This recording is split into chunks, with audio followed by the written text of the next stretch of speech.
చేస్తే ఇంకా చిన్నపిల్లాడు అని, ఎక్కువగా మాట్లాడితే అప్పుడే పెద్దోడు అయిపోయావా అని మన పేరెంట్స్ కూడా కన్ఫ్యూజ్ అయ్యే ఫేసే ఈ ఇంటర్మీడియట్.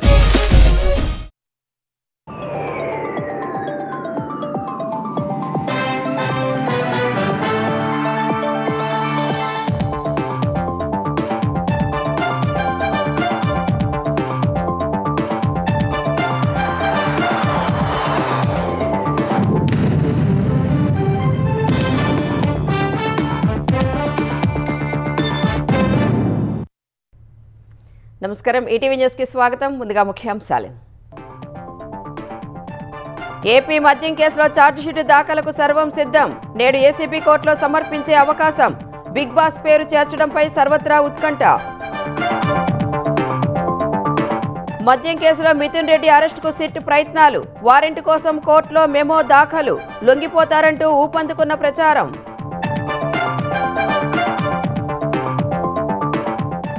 పోలవరం నిర్మాణంపై జలశక్తి శాఖ కార్యదర్శి సమీక్ష.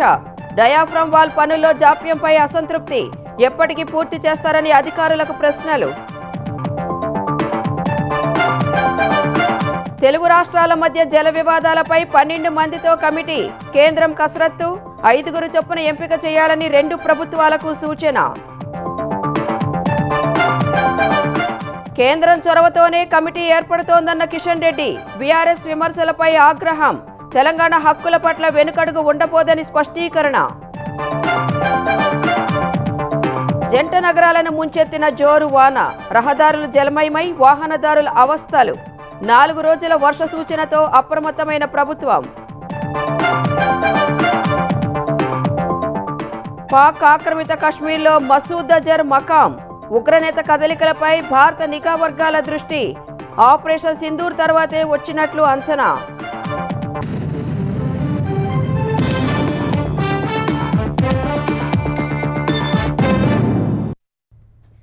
వైసీపీ హయాం నాటి మద్యం కుంభకోణం కేసు కీలక దశకు చేరింది. వేల కోట్ల విలువైన మద్యం కుంభకోణం కేసులో సిట్ అధికారులు ఇవాళ ప్రాథమిక అభియోగ పత్రాన్ని విజయవాడలోని ఏసీబీ కోర్టులో దాఖలు చేసే అవకాశం ఉంది. ఇప్పటికే సిట్ బృందం న్యాయ పరిశీలనను పూర్తి చేసింది. 160 పేజీలు, దానికి అనుబంధంగా సాక్షుల వాంగ్మూలాలు, డాక్యుమెంట్లు, రికార్డులు, ఫోరెన్సిక్ నివేదికలు, బ్యాంకుల లావాదేవీల వివరాలు వంటివి పత్రాలతో అభియోగ పత్రం సమర్పించనుంది. ఏవైనా కారణాల వల్ల ఇవాళ కుదరకపోతే సోమవారం దాఖలు చేయవచ్చని భావిస్తున్నారు. ఈ మొత్తం కుంభకోణంలో ప్రధాన కుట్రదారు, అంతిమ లబ్ధిదారైన బిగ్ బాస్ ను నిందితుడిగా చేరుస్తారా లేదా, అభియోగ పత్రంలో ఆయన పాత్ర ఏమిటని ప్రస్తావిస్తారనే దానిపై సర్వత్రా ఆసక్తి నెలకొంది. బిగ్ బాస్ కు సంబంధించి సిట్ ఇప్పటికే కీలక ఆధారాలు సేకరించింది. ఈ కేసులో ఇప్పటి వరకు 40 మందిని నిందితులుగా చేర్చిన సిట్ 11 మందిని అరెస్టు చేసింది. మద్యం కుంభకోణం కేసులో వైసీపీ ఎంపీ మిథున్ రెడ్డి అరెస్టుకు రంగం సిద్ధమైంది. ముందస్తు బెయిల్తో పాటు లొంగిపోయేందుకు వారం గడువివ్వాలన్న మిథున్ విజ్ఞప్తిని సుప్రీంకోర్టు తిరస్కరించిన వేళ ఆయన ఏ క్షణమైన అరెస్టు చేసేందుకు సిట్టు బృందాలు గాలిస్తున్నాయి. మిథున్ రెడ్డి సిట్ ఎదుట లొంగిపోతారనే ప్రచారము జరుగుతోంది. మద్యం కుంభకోణంలో మాస్టర్ మైండ్ గా సిట్ భావిస్తున్న YCP MP Mithun Reddy bail కోసం చేసిన ప్రయత్నాలన్నీ విఫలమయ్యాయి. ముందస్తు బెయిల్ కోసం ఆయన దాఖలు చేసిన పిటిషన్ను సుప్రీంకోర్టు కొట్టేసింది. ఈ నెల 15న ఏపీ హైకోర్టు మిథున్ రెడ్డి ముందస్తు బెయిల్ పిటిషన్ను కొట్టేయగా ఆయన సుప్రీంలో స్పెషల్ లీవ్ పిటిషన్ వేశారు. దాన్ని justice JB Pardiwala, justice R మహదేవన్లతో కూడిన ధర్మాసనం డిస్మిస్ చేసింది. పార్లమెంటు సమావేశాలు ప్రారంభం కానున్న సమయంలో ఎంపీగా ఉన్న మిథున్ రెడ్డిని అరెస్ట్ చేయాలనుకుంటున్నారని ఆయన తరపు న్యాయవాది అభిషేక్ సింఘ్వి కోర్టుకు తెలిపారు. అయితే ఏ ప్రాతిపదికన ముందస్తు బెయిల్ ఇవ్వాలని ఈ సందర్భంగా జస్టిస్ పర్దీవాలా ప్రశ్నించారు. ఈ కేసులో ఛార్జిషీట్ దాఖలు చేయబోతున్నట్లు ట్రయల్ కోర్టుకు సిట్ చెప్పిందని సింఘ్వి వివరించగా, పిటిషనర్ను అరెస్ట్ చేయకుండా ఛార్జిషీట్ ఎలా దాఖలు చేయగలుగుతారని న్యాయమూర్తి ప్రశ్నించారు. గత ఏడాది కాలంలో మిథున్ను విచారణ కోసం ఒకసారి పిలిచారని, అరెస్టు చేయకుండానే విచారించి ఛార్జిషీట్ దాఖలు చేయొచ్చని బదులిచ్చారు. అయితే ఈ కేసులో ఇతర నిందితులంతా గతంలో ఇలాంటి వాదనలే వినిపించగా వాటన్నింటినీ కోర్టు తిరస్కరించిందని రాష్ట్ర ప్రభుత్వం తరపున హాజరైన సీనియర్ న్యాయవాది ముకుల్ రోహత్గి కోర్టుకు తెలిపారు. కుంభకోణంలో ప్రధాన కుట్రదారు మిథున్ రెడ్డేనని, అందువల్ల ఆయనకు ముందస్తు బెయిల్ ఇవ్వరాదని కోరారు. ఇరువురి వాదనలు పరిగణలోకి తీసుకున్న జస్టిస్ పర్దీవాలా మిథున్ రెడ్డి పిటిషన్ను తోసిపుచ్చారు. అయితే లొంగిపోవడానికి కొంత సమయం ఇవ్వాలని మిథున్ రెడ్డి న్యాయవాది సింఘ్వి కోరగా, టేక్ యువర్ టైం అని జస్టిస్ పర్దీవాలా నవ్వుతూ అన్నారు. పిటిషనర్ ఎంపీ కాబట్టి కనీసం లొంగిపోవడానికి వారమైనా గడువు ఇవ్వండని సింఘ్వి కోరగా, తామేమీ చెప్పలేమంటూ జస్టిస్ పర్దీవాలా విచారణ ముగించారు. రికార్డుల్ని పరిశీలించిన తర్వాత హైకోర్టు ఉత్తర్వుల్లో జోక్యం చేసుకోవడానికి సహేతుకమైన కారణాలేవీ కనిపించలేదని తేల్చి చెప్పారు. ఈ నేపథ్యంలో మిథున్ రెడ్డిని ఏ క్షణమైనా సిట్ అరెస్టు చేసే అవకాశం ఉంది. ఇప్పటికే ఏసీబీ అధికారులు మిథున్ రెడ్డిపై అరెస్టు వారెంట్ ఇవ్వాలంటూ విజయవాడ ఏసీబీ కోర్టులో మెమో కూడా దాఖలు చేశారు. ఇప్పటికే అజ్ఞాతంలోకి వెళ్లిన మిథున్ రెడ్డి విదేశాలకు పారిపోకుండా లుకౌట్ సర్క్యులర్ ఇచ్చిన సిట్ బృందాలు ఆయన కోసం గాలిస్తున్నాయి. మద్యం కుంభకోణంలో వైసీపీ నాయకులు పక్కా ఆధారాలతో దొరికారని ముఖ్యమంత్రి చంద్రబాబు అన్నారు. విచారణకు ఇబ్బంది రాకూడదన్న కారణంతోనే ఇప్పటి వరకు పార్టీ నాయకులెవరూ మాట్లాడొద్దని చెప్పామన్న సీఎం ఛార్జిషీటు దాఖలైన తర్వాత వైసీపీ నాయకుల ప్రమేయాన్ని జాతీయ స్థాయిలో ఎండగట్టాలని టీడీపీ ఎంపీలకు సూచించారు. ఉండవల్లి నివాసంలో నిర్వహించిన టీడీపీ పార్లమెంటరీ పార్టీ భేటీలో వైసీపీ హయాం నాటి మద్యం కుంభకోణంపై సీఎం చంద్రబాబు కీలక వ్యాఖ్యలు చేశారు. ప్రజాధనం దోపిడీకి మద్యం కుంభకోణం ఓ పరాకాష్ట అన్న ఆయన దాన్ని ప్రజలకు వివరించాల్సిన బాధ్యత అందరిపైన ఉందన్నారు. మద్యం కుంభకోణంలో కేసు విచారణ పూర్తయి ఛార్జిషీటు దాఖలయ్యాక అన్ని ఆధారాలతో జగన్ అండ్ కో దోపిడీని వివరిద్దామని నేతలకు దిశానిర్దేశం చేశారు. పోలవరం డయాఫ్రమ్ వాల్ నిర్మాణం ఎప్పటిలోగా పూర్తవుతుందో స్పష్టంగా చెప్పాలని కేంద్ర జలశక్తి శాఖ కార్యదర్శి దేబశ్రీ ముఖర్జీ ఆంధ్రప్రదేశ్ అధికారులను ప్రశ్నించారు. పోలవరం పురోగతిపై ఢిల్లీలో సమీక్ష నిర్వహించిన ఆమె పనుల పరిస్థితితో పాటు ఆర్థిక షెడ్యూల్, బిల్లుల చెల్లింపు అంశాలపై ఆరా తీశారు. డయాఫ్రమ్ వాల్ నిర్మాణం డిసెంబర్ నాటికి పూర్తి చేయగలరా అని ప్రశ్నించారు. ఇప్పటికే 5,000 చదరపు మీటర్ల మేర పనులు వెనుకబడి ఉన్నాయని, ఎప్పటికి పూర్తి చేయగలరో స్పష్టంగా చెప్పాలని ఆమె అడిగారు. డిసెంబర్ నాటికి పూర్తి చేసేందుకు ప్రయత్నిస్తామని, వర్షాకాలంలోనూ పనులు చేసేందుకు ఏర్పాట్లు చేసుకున్నామని ఈఎన్సీ నరసింహమూర్తి తెలిపారు. లేని పక్షంలో 2026 మార్చికి డయాఫ్రమ్ వాల్ పనులు పూర్తి చేయగలమని వెల్లడించారు. ప్రాజెక్టు నిర్మాణ రీషెడ్యూల్ పకడ్బందీగా రూపొందించి 20 రోజుల్లోగా ఇవ్వాలని దేబశ్రీ ముఖర్జీ సూచించారు. ఆ షెడ్యూల్ను కేంద్ర జల సంఘానికి సమర్పిస్తే అవసరమైన మార్పులు సూచిస్తారని తెలిపారు. గ్యాప్ 1 ప్రధాన డ్యాం పనులను నవంబర్ నుంచే ప్రారంభించాలని భావిస్తున్నామని ఈఎన్సీ చెప్పారు. బట్రస్ డ్యాం పనులు ఆలస్యమవుతున్న వైనంపై ప్రశ్నించగా ఆగస్టు నెలాఖరుకు పూర్తి చేస్తామని అధికారులు తెలిపారు. ఆగస్టు 15 కల్లా 15 లక్షల మంది బంగారు కుటుంబాలను మార్గదర్శులు దత్తత తీసుకునేలా చూడాలనేది తన సంకల్పమని ముఖ్యమంత్రి చంద్రబాబు చెప్పారు. ఇందుకు సంపన్నులు, కార్పొరేట్ సంస్థలు, పారిశ్రామికవేత్తలు, స్వచ్ఛంద సంస్థలు కలిసి రావాలని పిలుపునిచ్చారు. 2029 నాటికి ఏపీలో పేదరికం లేకుండా చూసేందుకు కృషి చేస్తున్నామన్న ఆయన సంపన్నుల సాయంతో పేదరికాన్ని రూపుమాపవచ్చని అభిప్రాయపడ్డారు. P4 మార్గదర్శులకు ఉండవల్లిలోని తన నివాసంలో విందు ఇచ్చిన చంద్రబాబు కార్యక్రమం అమలుపై తన ఆలోచనలు పంచుకుని వారి అభిప్రాయాలు తీసుకున్నారు. ఈ విందులో పలు సంస్థల అధిపతులు పాల్గొనగా అంబేద్కర్ నుంచి అబ్దుల్ కలాం వరకు ఎంతో మంది ఉన్నత స్థానానికి ఎదిగేలా వారి జీవితంలో ఎవరో ఒకరు సాయం చేశారని సీఎం గుర్తు చేశారు. సమాజంలో విజయం సాధించిన అందరూ సామాజిక బాధ్యతగా సమాజం కోసం తిరిగి ఖర్చు పెట్టాలని కోరారు. గేట్స్ ఫౌండేషన్ ఈ విషయంలో స్ఫూర్తిగా నిలుస్తోందన్నారు. ఏపీలో ఇప్పటి వరకు 5 లక్షల బంగారు కుటుంబాలను గుర్తించామన్న సీఎం వీరికి సాయం చేసేందుకు 47,000 మంది మార్గదర్శులుగా నమోదు చేసుకున్నారని తెలిపారు. రాష్ట్రంలో అట్టడుగున ఉన్న 20% పేదలను ఆర్థికంగా, సామాజికంగా పైకి తీసుకురావాలన్నదే తన సంకల్పమని స్పష్టం చేశారు. చంద్రబాబు ఆలోచనలు, ఆశయాలకు అండగా ఉంటామని మార్గదర్శులు హామీ ఇచ్చారు. తెలుగు రాష్ట్రాల మధ్య జల వివాదాలను సామరస్యంగా పరిష్కరించుకునేందుకు కేంద్రం ప్రతిపాదించిన కమిటీలో 12 మంది సభ్యులు ఉండేలా కసరత్తు చేస్తున్నట్లు తెలుస్తోంది. తెలుగు రాష్ట్రాల నుంచి 5 చొప్పున, కేంద్రం తరపున 2 సభ్యుల్ని నియమించాలనే ప్రతిపాదనల మేరకు కూర్పుపై రాష్ట్రాలు కసరత్తు చేస్తున్నట్లు సమాచారం. ఈ నెల 16న ఢిల్లీలో కేంద్ర జలశక్తి శాఖ మంత్రి నేతృత్వంలో 2 రాష్ట్రాల సీఎంల సమావేశమై సమస్యల పరిష్కారానికి కమిటీ ఏర్పాటు చేయాలని నిర్ణయించారు. కేంద్ర జలశక్తి శాఖ కార్యదర్శి, ఈఎన్సీతో పాటు మరో 3 సంబంధిత బేసిన్లకు చెందిన సీనియర్ ఇంజనీర్లను నియమించినట్లు సమాచారం. తెలంగాణ నుంచి కమిటీకి ప్రతిపాదించనున్న పేర్ల జాబితాపై నీటిపారుదల శాఖ మంత్రి ఉత్తమ్ కుమార్ రెడ్డి ఇవాళ హైదరాబాద్లో సమావేశం నిర్వహించనున్నారు. సోమవారం నాటికి జాబితాను ఖరారు చేసి కేంద్రానికి పంపనున్నట్లు తెలిసింది. కేంద్ర ప్రభుత్వం చొరవ వల్లే తెలుగు రాష్ట్రాల మధ్య నదీ జలాల వివాదంపై కమిటీ ఏర్పాటు చేసుకునేందుకు ఏకాభిప్రాయం కుదిరిందని కేంద్ర మంత్రి కిషన్ రెడ్డి అన్నారు. ఈ విషయంలో బీఆర్ఎస్ తీరును తప్పుపట్టిన ఆయన అధికారంలో ఉన్నప్పుడు ఒక పాలసీ, ప్రతిపక్షంలో ఉన్నప్పుడు మరో విధానం అవలంబిస్తోందని విమర్శించారు. ఇద్దరు ముఖ్యమంత్రుల సమావేశాన్ని బీఆర్ఎస్ తప్పుపట్టడం ఏంటని ప్రశ్నించిన కిషన్ రెడ్డి కేంద్ర ప్రభుత్వం ఒక రాష్ట్రానికి అనుకూలంగా మరో రాష్ట్రానికి వ్యతిరేకంగా నిర్ణయాలు తీసుకోబోదని స్పష్టం చేశారు.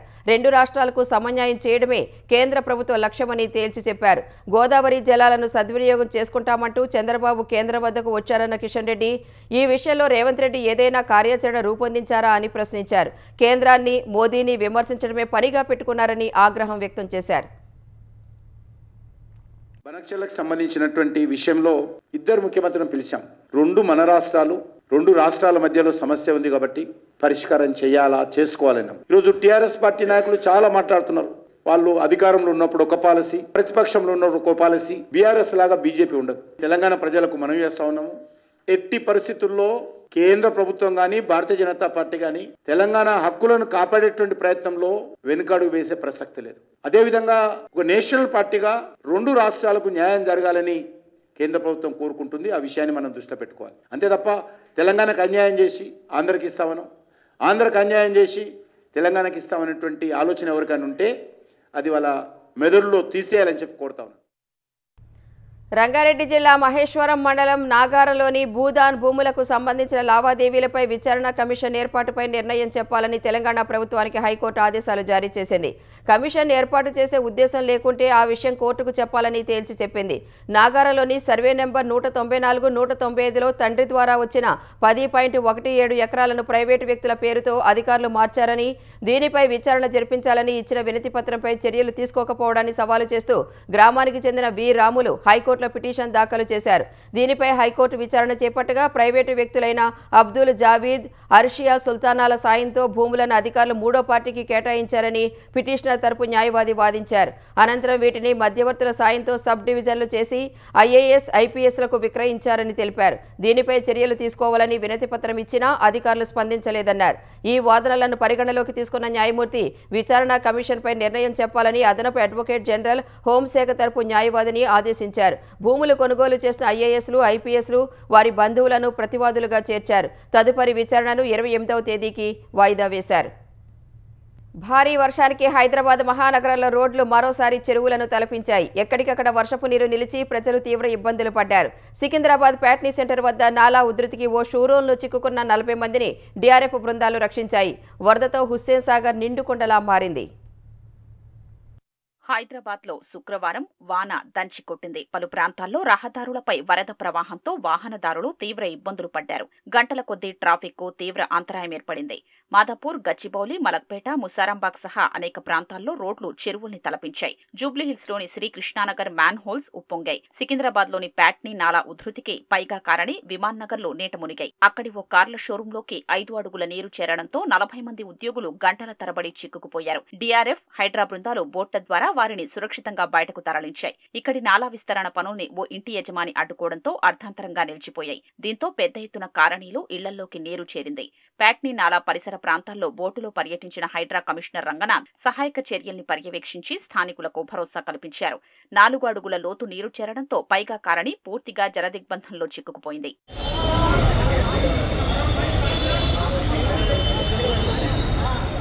ముషీరాబాద్ నియోజకవర్గంలోని అశోక్ నగర్ చౌరస్తా వద్ద స్టీల్ బ్రిడ్జిపై వరద నీరు నిలిచి వాహనదారులు అవస్థలు పడ్డారు. చాంద్రాయణగుట్ట పరిధిలోని సీఆర్పీఎఫ్ క్యాంపస్ ప్రహరీ గోడ కూలింది. శంకర్మఠం సమీపంలోని పద్మ కాలనీలోనూ మరో ప్రహరీ కూలింది. వైష్ణవి అపార్ట్మెంట్లోని 9 ఫ్లాట్లలో ఉన్న కుటుంబాలు పక్కనే ఉన్న మరో ఇంట్లోని వారిని జీహెచ్ఎంసీ అధికారులు, పోలీసులు ఖాళీ చేయించి బంధువుల ఇళ్లకు తరలించారు. మల్కాజ్గిరి డివిజన్లోని గౌతమ్ నగర్ సహా పలు కాలనీల్లోని ఇళ్లల్లోకి నీరు చేరింది. మాదాపూర్, గచ్చిబౌలి, రాయదుర్గం, చందానగర్, మియాపూర్, కొండాపూర్, హఫీజ్పేట్ ప్రాంతాల్లో వరదతో వాహనదారులకు తిప్పలు తప్పలేదు. కొత్తగూడ బొటానికల్ గార్డెన్ వద్ద మ్యాన్హోల్ ఉప్పొంగి వాహనదారులు సతమతం కాగా డీఆర్ఎఫ్ బృందాలు వరదను మళ్లించాయి. బోరబండ నాట్కో పాఠశాల సమీపంలో గుంతలో పడిన ద్విచక్ర వాహనదారుణ్ణి పాఠశాల విద్యార్థులు రక్షించారు. చార్మినార్, చాంద్రాయణగుట్ట, బహదూర్పుర, ఫలక్నుమా, ఉప్పుగూడ, బార్కస్ ప్రాంతాల్లో వర్షం దంచికొట్టింది.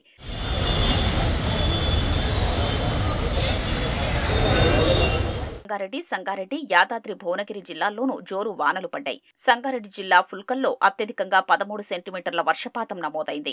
రంగారెడ్డి జిల్లా చేవెళ్లలో 12.3, మేడ్చల్ జిల్లా బోయినపల్లిలో 11.5 సెంటీమీటర్ల వర్షపాతం రికార్డైంది. ఇవాళ్టి నుంచి 4 రోజులు తెలంగాణ వ్యాప్తంగా వర్షాలు కురుస్తాయని వాతావరణ విభాగం తెలిపింది. మరోవైపు భారీ వర్షాల దృష్ట్యా అధికారులు అప్రమత్తంగా ఉండాలని సీఎం రేవంత్ రెడ్డి ఆదేశించారు. హైదరాబాద్లో వివిధ విభాగాల సిబ్బంది సమన్వయంతో పనిచేసి ప్రజలకు ఎలాంటి ఇబ్బందులు తలెత్తకుండా చూడాలన్నారు. తెలంగాణలో మహిళల ఆర్థిక స్వావలంబనే లక్ష్యంగా కాంగ్రెస్ ప్రభుత్వం పనిచేస్తోందని మంత్రులు స్పష్టం చేశారు. నియోజకవర్గాల వారీగా జరుగుతున్న ఇందిరా మహిళా శక్తి సంబరాల్లో మంత్రులు పాల్గొన్నారు. వరంగల్ తూర్పు నియోజకవర్గంలో 10,000 రేషన్ కార్డులు పంపిణీ చేసిన మంత్రి కొండా సురేఖ బీఆర్ఎస్ 10 ఏళ్ల పాలనలో మహిళా సంఘాలు నిర్వీర్యమయ్యాయని ఆరోపించారు. భూపాలపల్లి జిల్లా చిట్యాల మండలంలో ఇందిరా మహిళా శక్తి సంబరాల్లో పాల్గొన్న మంత్రి సీతక్క 1 కోటి మంది మహిళల్ని కోటీశ్వర్లు చేయడమే తమ ప్రభుత్వ లక్ష్యమని పునరుద్ఘాటించారు. ఖమ్మం నియోజకవర్గంలో ఇందిరా మహిళా శక్తి సంబరాల్లో పాల్గొన్న మంత్రి తుమ్మల నాగేశ్వరరావు వడ్డీ లేని రుణాలను అతివలు సద్వినియోగం చేసుకుని ఆర్థికంగా బలోపేతం కావాలని ఆకాంక్షించారు. భద్రాచలంలో జరిగిన సంబరాల్లో పాల్గొన్న మంత్రి పొంగులేటి శ్రీనివాసరెడ్డి గత ప్రభుత్వం మహిళలకు ఇచ్చిన హామీల అమల్లో విఫలమైందని విమర్శించారు.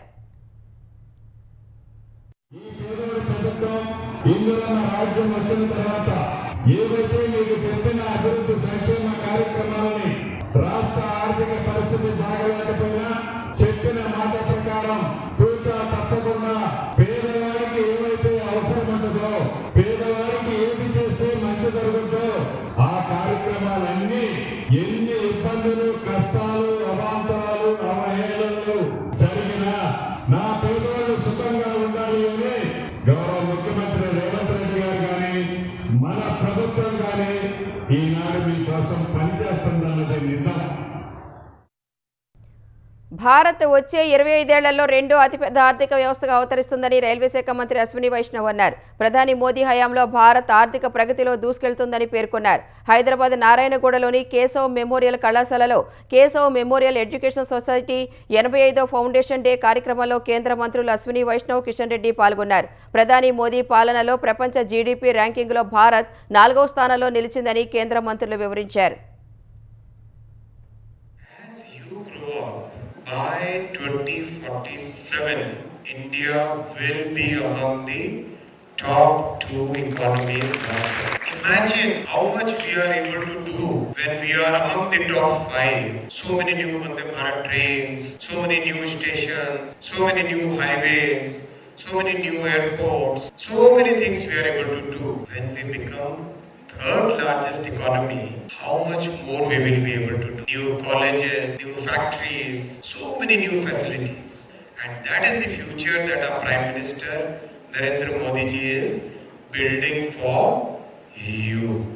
ఈరోజు నరేంద్ర మోడీ గారి నాయకత్వంలో ఒక పేద కుటుంబంలో ఉన్నటువంటి పేదవాడికి సామాజిక కార్య దృక్పథంతో ఆ ఇంట్లో విద్యుత్ కరెంట్ ఉందా లేదా మేము చూస్తాం. 100% ఈరోజు ప్రతి పేదవాడికి, ప్రతి ఆదివాసీ ఏరియాలో, ప్రతి గిరిజన తండాలో ప్రతి పేదవాడి ఇంటికి ఈరోజు విద్యుత్ ఇచ్చాం. పేదవాడి ఇంట్లో టాయిలెట్ మొదలు పెడితే, పేదవాడికి ఇల్లు కూడా మొదలు పెడితే, స్పేస్ వెళ్ళి ఈరోజు 3 రంగుల జెండా ఎగరేస్తున్నటువంటి పరిస్థితి కూడా మనం చూస్తా ఉన్నాం. రానున్న రోజుల్లో అమెరికా వాళ్ళు, ఆస్ట్రేలియా వాళ్ళు భారత్ లో చదువుకోవాల్సినటువంటి పరిస్థితి ఎంతో దూరంలో లేదని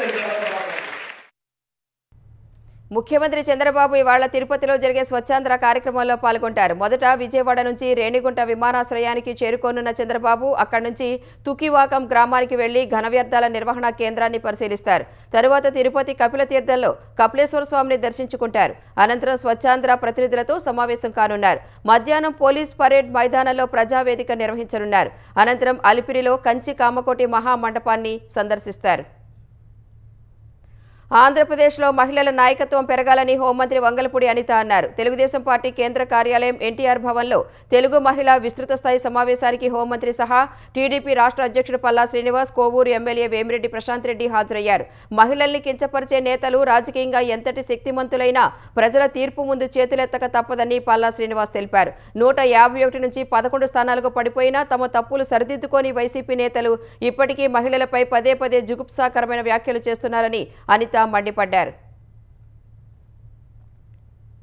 ఎందుకు పనికిరాని అంటే 150 సీట్ల నుంచి 11 సీట్లకి ఇచ్చారంటేనే ఒక జగన్మోహన్ రెడ్డి తాలూకా నైజం ఏంటో రాష్ట్ర ప్రజలకు అర్థమైంది. అట్ ద సేమ్ టైం ఈ రోజు అంత 11 సీట్లకు వచ్చిన తర్వాత కూడా ఈ రోజుకి కూడా సరిదిద్దుబాటు పరిస్థితిలో కాకుండా ఇప్పటికీ కూడా ఆడవాళ్ళని టార్గెట్ చేసి తీసుకునే పరిస్థితి ఈ రోజు మనందరికీ కూడా కనిపిస్తా ఉందన్న విషయాన్ని కూడా తెలుగు మహిళలందరూ కూడా ఫస్ట్ ఆఫ్ ఆల్ విచారం వ్యక్తం చేశారు. అట్ ద సేమ్ టైం వాటి మీద కూడా పోరాటం చేయాలని నిర్ణయం కూడా తీసుకున్నారు. ఈ రోజు ప్రసన్న కుమారారెడ్డి, మన వేమిరెడ్డి ప్రశాంత్ రెడ్డి గారి మీద నోటికొచ్చినట్టు మాట్లాడడం, ఎవరు కూడా సభ్య సమాజం విలువలతో కూడా రాజకీయాలు చేసే వాళ్ళు కానీ ఒక మనిషి జన్మెత్తే వాళ్ళు కూడా అటువంటి మాటల్ని ఎట్టి పరిస్థితులు సమర్థించరు.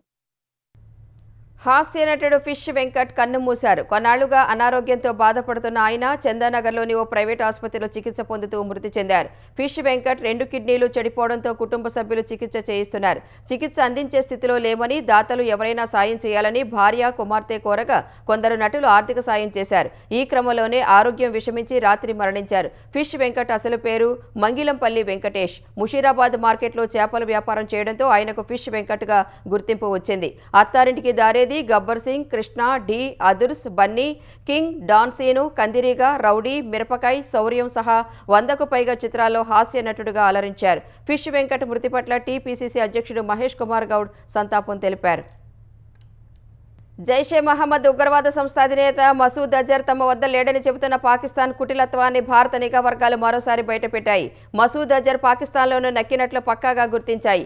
ఆపరేషన్ సింధూర్ సమయంలో బహవల్పూర్పై భారత్ చేసిన దాడుల్లో కుటుంబ సభ్యులను కోల్పోయిన మసూద్ తన కంచుకోటైన బహవల్పూర్ నుంచి 1000 కిలోమీటర్ల దూరంలోని పాక్ ఆక్రమిత కశ్మీర్లో దాక్కున్నాడు. పీఓకేలోని స్కర్దూలో సద్ పారా రోడ్డు వద్ద అతన్ని నిఘా వర్గాలు ట్రాక్ చేశాయి. ఆ ప్రాంతంలో 2 మసీదులు, మదర్సాలు, ప్రైవేట్, ప్రభుత్వ గెస్ట్ హౌస్ ఉన్నాయని గుర్తించాయి.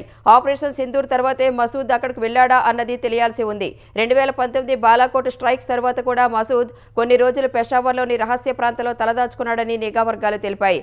భారత్ లక్ష్యంగా జరిగిన అనేక ఉగ్రదాడులకు మసూద్ సూత్రధారిగా ఉన్నాడు. కర్ణాటక ముఖ్యమంత్రి సిద్ధరామయ్య కీలక నిర్ణయం తీసుకున్నారు. అభివృద్ధి పనుల కోసం ఒక్కో ఎమ్మెల్యేకు 50 కోట్ల రూపాయలు విడుదల చేసేందుకు ఆమోదం తెలిపారు.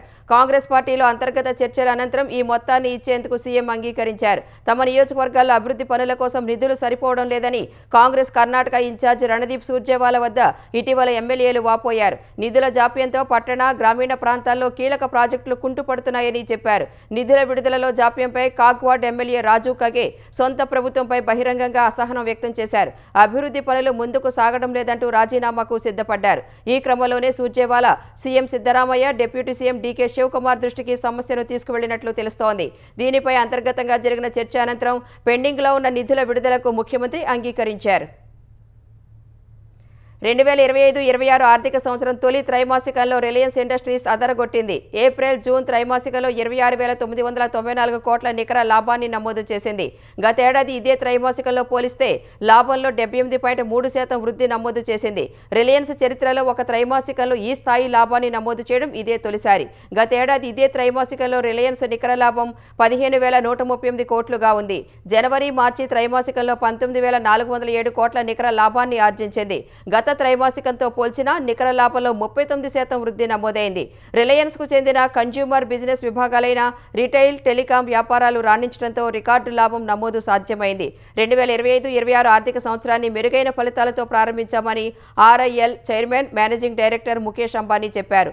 అంతర్జాతీయంగా అనిశ్చితులు ఉన్నప్పటికీ తొలి త్రైమాసికంలో మంచి ఎబిటా నమోదు చేశామన్నారు.